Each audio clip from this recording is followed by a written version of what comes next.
વાત કરીએ વધુ એક બ્રેકિંગ ન્યૂઝ આવી રહ્યા છે। વડાપ્રધાન નરેન્દ્ર મોદી નેપાળના પ્રવાસે પહોંચ્યા છે। એક તરફ આજે બુદ્ધ પૂર્ણિમા છે અને બીજી તરફ બુદ્ધનું જે મંદિર આવેલું છે નેપાળમાં ત્યાં વડાપ્રધાન પહોંચશે। સાથે જ માયાદેવી મંદિરમાં પણ વડાપ્રધાને દર્શન કર્યા છે। માયાદેવી મંદિરમાં વડાપ્રધાન મોદીએ દર્શન કર્યા। નેપાળની યાત્રાએ વડાપ્રધાન પહોંચ્યા છે। बुद्ध पूर्णिमाना दिवसे शांतिनो संदेश वडाप्रधान आपशे। नेपाळनी मुलाकाते वडाप्रधान पहोंच्या छे। पीएम मोदी आज नेपाळना प्रवासे छे। मायादेवीना मंदिरमां पण वडाप्रधाने दर्शन कर्या छे।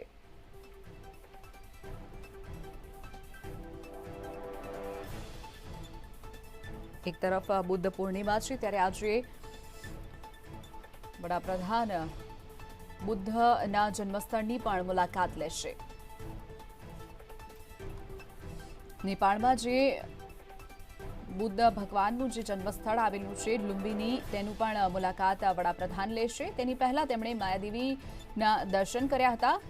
લુંબિનીના પ્રવાસે પણ વડાપ્રધાન જશે। बुद्ध पूर्णिमाના દિવસે શાંતિનો સંદેશ વડાપ્રધાન આપશે। ભગવાન બુદ્ધના જન્મસ્થળની પણ મુલાકાત વડાપ્રધાન લેશે। वडाप्रधान नरेंद्र मोदी हाल नेपाळ खाते पहोंच्या छे, ज्यां मायादेवीना दर्शन कर्या हता। जे रीते टीवी स्क्रीन पर आप दृश्योमां जोई रह्या छो, वडाप्रधान हाल नेपाळनी मुलाकाते पहोंच्या छे। नेपाळना प्रवासे छे वडाप्रधान। मायादेवी मंदिરના દર્શન તેમણે કર્યા હતા।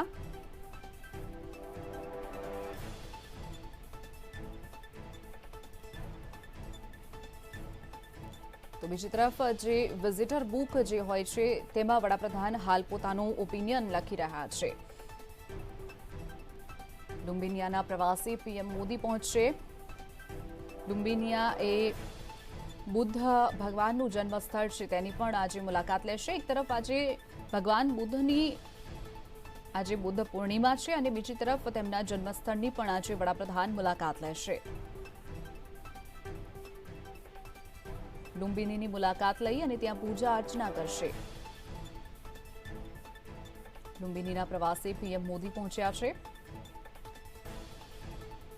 बुद्ध पूर्णिमाए पीएम मोदीनो शांति संदेश सामे आव्यो छे। भगवान बुद्धना जन्मस्थळनी पण वडाप्रधान मुलाकात लेशे।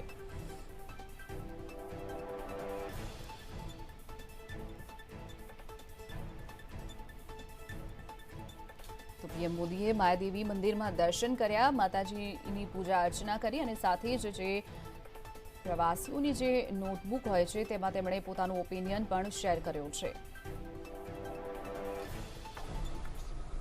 न सिर्फ सामाजिक और धार्मिक बल्कि आर्थिक क्षेत्र में भी भारत और नेपाल के संबंध काफ़ी महत्वपूर्ण हैं। चाहे रक्षा की बात हो, अवसंरचना विकास क्षेत्र की बात हो, संचार की बात हो, इन तमाम क्षेत्रों में भारत और नेपाल के संबंध काफ़ी महत्वपूर्ण रहे हैं।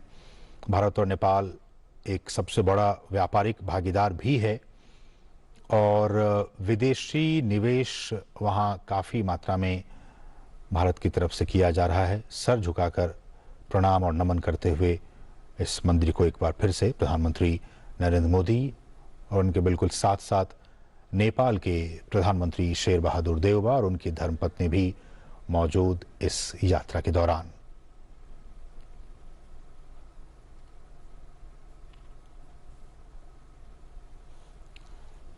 और जैसा कि हम चर्चा भी कर रहे थे कि जब बीते सालों में प्रधानमंत्री नेपाल की यात्रा पर गए थे, उन्होंने एक हिट का फॉर्मूला दिया था, HIT, हाईवेज, इंफॉर्मेशन वेज और टेक्नोलॉजी ट्रांसमिशन वेज। किस तरह से भारत और नेपाल, जैसा कि हम चर्चा भी कर रहे थे, हाइड्रो इलेक्ट्रिक के क्षेत्र में दोनों ही देश काफ़ी एक दूसरे की सहयोग कर रहे हैं। हम जानते हैं कि हिमालय से कई सारी नदियां निकलती हैं। उन नदियों के जरिए उस पानी का सदुपयोग भारत और नेपाल कैसे कर सकते हैं। हाइड्रो इलेक्ट्रिक एक बहुत बड़ा क्षेत्र है। भारत जब कह रहा है कि हम 2070 तक एक कार्बन न्यूट्रल देश बनना चाहते हैं, कार्बन न्यूट्रल बनने के लिए एक सबसे जो एक बिग डिपेंडेंसी होनी चाहिए वो रीन्यूएबल एनर्जी पर होनी चाहिए। और रीन्यूएबल एनर्जी में जो सबसे अहम स्थान होता है भारत और नेपाल के बीच में वो हाइड्रो इलेक्ट्रिक है।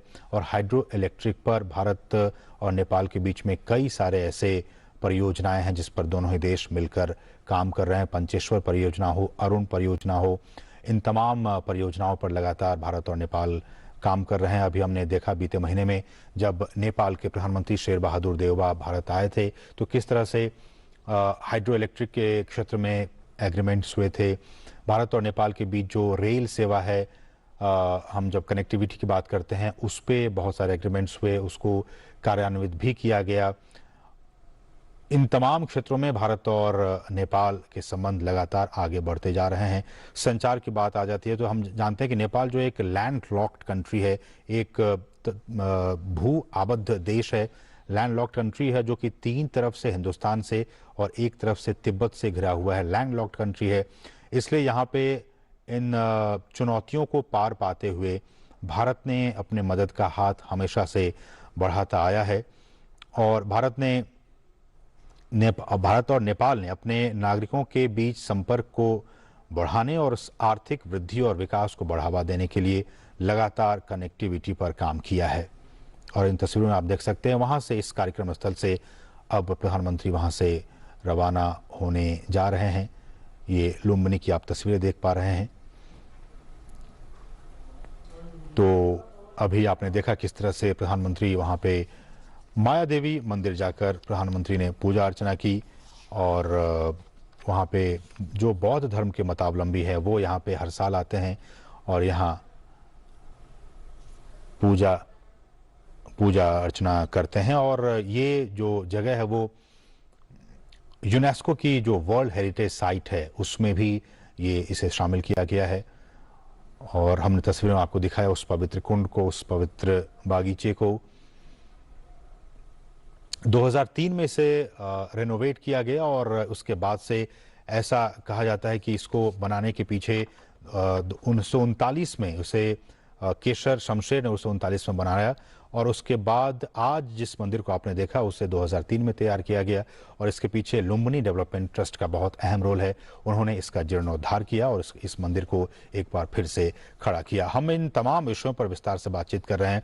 हमारे साथ, हम उम्मीद करते हैं कि हमारे साथ जो हमारे मेहमान हैं निहार नायक जी वो भी जुड़े होंगे और हम उनसे बातचीत करेंगे। लेकिन વડાપ્રધાન નરેન્દ્ર મોદી નેપાળની મુલાકાતે પહોંચ્યા છે જ્યાં તેઓએ માયાદેવી મંદિરની મુલાકાત લીધી હતી અને હવે તેઓ ભગવાન બુદ્ધનું જે જન્મસ્થળ આવેલું છે તેની પણ મુલાકાત લેવાના છે। તો ત્યારબાદ તેઓ ભારતીયો અને નેપાળીઓને સંબોધન પણ કરવાના છે। માયાદેવી મંદિર ગયા હતા અને જ્યાં તેમણે પૂજા અર્ચના કરી હતી। બોધિ વૃક્ષને જળ પણ તેમણે અર્પણ કર્યું હતું। વડાપ્રધાન આજે નેપાળના પ્રવાસે છે। નેપાળના પ્રધાનમંત્રી દેવબા પણ તેમની સાથે ઉપસ્થિત છે। ઉલ્લેખનીય છે કે થોડા દિવસ પહેલા જ તેમણે નેપાળ આવવા માટે વડાપ્રધાનને આમંત્રણ આપ્યું હતું।